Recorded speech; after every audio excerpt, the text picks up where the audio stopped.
Hi, I'm Mark Tyrrell of Uncommon Knowledge and hypnosisdownloads.com, and welcome to What Does Achieving Your Potential Really Mean? 7 steps to help you become who you really are. You're not meant for crawling, so don't. You have wings, learn to use them and fly. And that's from the Mevlana Jalaluddin Rumi from the 13th century. Now I want to talk about a man who had left school at 14 to work as a bellboy at the Mount Wilson Hotel. He later became employed as a mule driver transporting astronomical equipment up to the famous observatory. Milton Humason then managed to become a janitor at the observatory, where he worked with Edwin Hubble, the famous astronomer. Humerson asked another astronomer to teach him mathematics in his spare time, bearing in mind that Humason had left school at 14 without a proper education. So he was learning mathematics in his spare time. Gradually he learned about the photographic equipment used by the astronomers for delving into the nature of the stars. He rose to the role of photographic assistant. Then he rose to the role of assistant astronomer. When Hubble discovered the existence of other galaxies outside of our own Milky Way and the expansion of the universe from the time of the Big Bang, he was keen to assign some of the glory to Humason. He'd been a lowly mule driver, having left school at 14 without a proper education, but he helped us know our place in the universe. He'd been the right person at the right place in the right time. An important point this. We all have varying potential. To achieve its potential, some might call its destiny, a blade of grass needs to be in the right place, decent soil, at the right time, not during a drought. This is what a blade of grass or a flower can do. Plant a person in the earth and pour water on him and he won't grow because he's not the right potential for him. It's not his destiny. These things aren't part of his makeup. There is such a thing as personal predisposition. The idea that you can be anything you want to be flies in the face of observation and common sense. And it's a trap. Why? Because the world has sprinkled within it different types of people, and that's a good thing. Our blade of grass isn't going to do well in a math class, however positively we think about that. The anyone can be anything trap is a dead end. To believe that everyone can be anything they choose is like saying that the ugly duckling could have become a genuine duckling had he tried hard enough instead of the swan that he truly was. So it's really worth bearing in mind. We're not all going to run as fast as Usain Bolt or penetrate the secrets of the universe with the deftness of Albert Einstein or Hubble, or fulfill the ideal of socially defined standards of physical beauty. That isn't the destiny for all of us, and we should have different destinies. The real secrets to achieving your potential are much more interesting than that, than the all you have to do is believe propaganda that we've been fed in recent years, that paradoxically may in fact block us from personal fulfillment. To achieve your potential, you need to develop a sense of what you're naturally like, so that you can focus in areas that accord with your innate interests, nature, and strengths, as well as the opportunities that you find yourself within. This prevents you wasting time by trying to be a duckling when you're really a swan. Having said that, I don't want to limit you by describing what potential might mean too narrowly. Who knows the extent to what's possible for men and women in a spiritual sense? But for the purposes of this video, it's useful to define potential as constructive progression to fulfilling your innate abilities, gifts, and talents, and not cutting off yourself from potentially developing new gifts and talents. So what's your specific potential?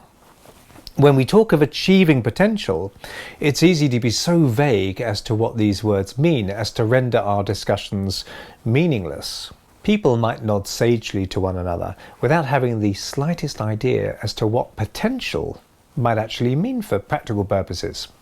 So my first tip on achieving potential is to define our use of the word. So number one, achieve your potential by knowing in which direction you travel. Ideas around potential need to be specific. Rather than thinking, I want to achieve my potential, which sounds worthy, but is so vague as to leave you glued to the starting blocks of life, think rather, I want to become the greatest hypnotherapist, sculptor, writer, fill in the blank, whatever it is, I can become. The words achieving potential are merely fluff unless they're attached to specifics. Number two, learn to disregard popular opinion. Ever heard of the Bannister effect? Before the 6th of May 1954, it was thought impossible to run a mile under 4 minutes. But on that date, Dr. Roger Bannister ran a mile in 3 minutes and 59.4 seconds. He wasn't really supposed to do that. However, it wasn't the physical barrier, but the psychological one that we refer to when we describe the Bannister effect. In the 12 months after his historic run, 37 more runners broke the 4-minute mile. And in the 12 months after that, another 300 runners broke the 4-minute mile. All athletes who presumably could have run that fast before Bannister's run. He gave them permission that it was possible.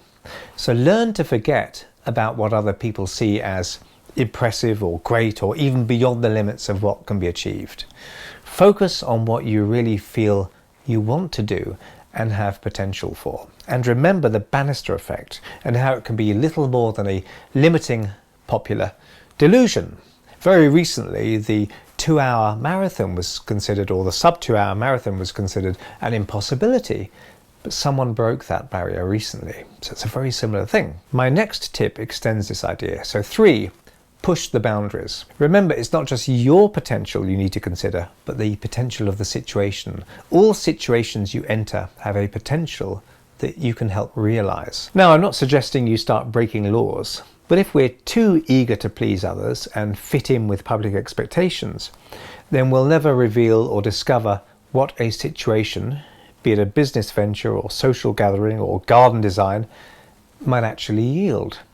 Play with ideas, push them to their extremes sometimes, go a little further to see what's possible. All progress is made by unreasonable people. 4, achieve your potential by cultivating curiosity and fascination.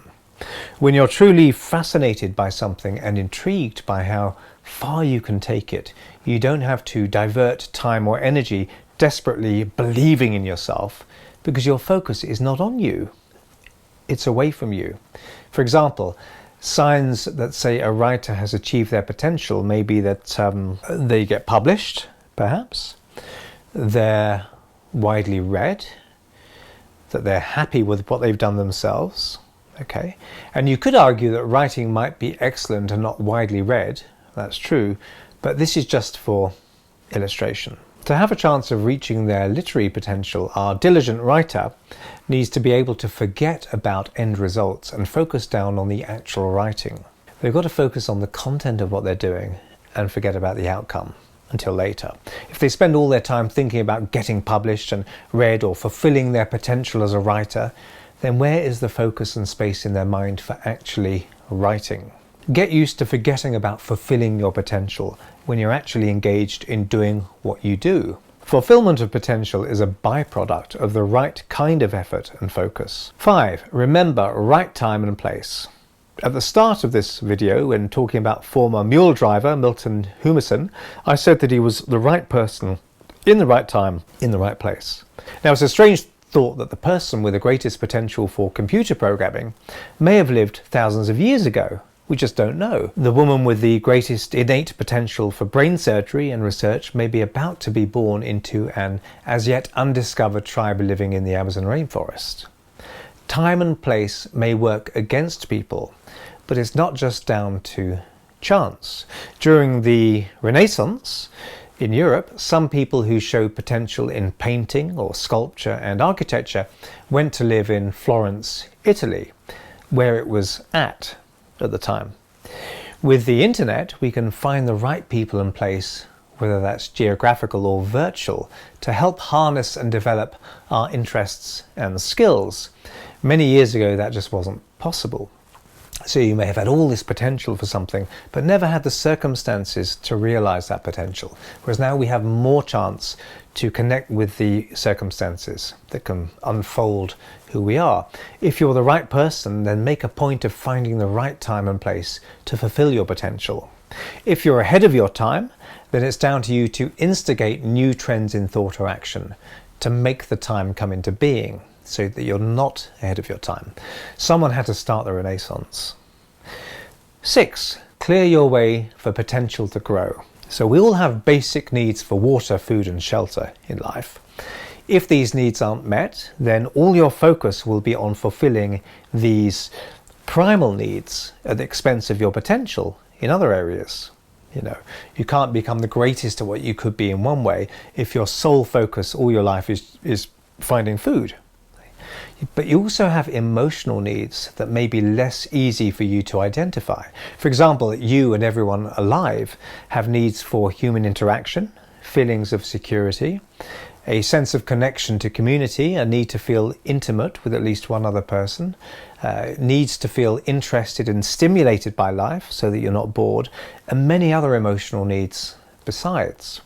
But if you're chronically, say, frightened and don't feel safe and secure, or you're constantly trying to get enough attention because your social life is off balance, then energy you could be using for fulfilling your potential in other ways will have been diverted, consciously or most likely unconsciously, toward meeting these basic emotional needs.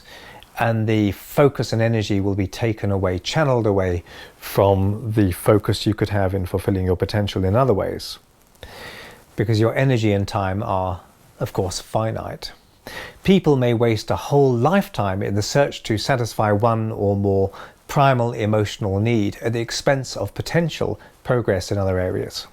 So get what you need in terms of emotional fulfillment in order to free up space to focus elsewhere in your life. We call this having spare capacity, meeting your emotional needs over here so that you can focus more purely over here.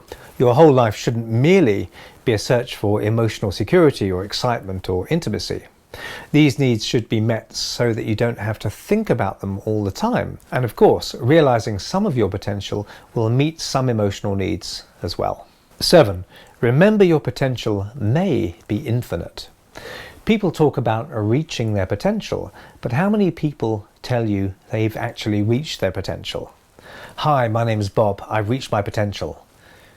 That's it, I'm done now, I don't have to bother anymore. Remember, all apparent fulfillment of potential is a step, not an ultimate destination.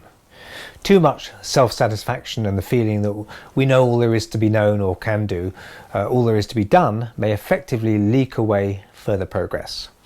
We're always learning, always developing, and always, if we're wise, working to realize our potential. So I hope you found that useful, and if you did, please hit like and subscribe. And if you want to hear when my next video is published, hit the notification bell below. I'm Mark Tyrrell of Uncommon Knowledge and hypnosisdownloads.com, and if you'd like to try some of my personal development products, head over to hypnosisdownloads.com and take a look around. And thanks for watching.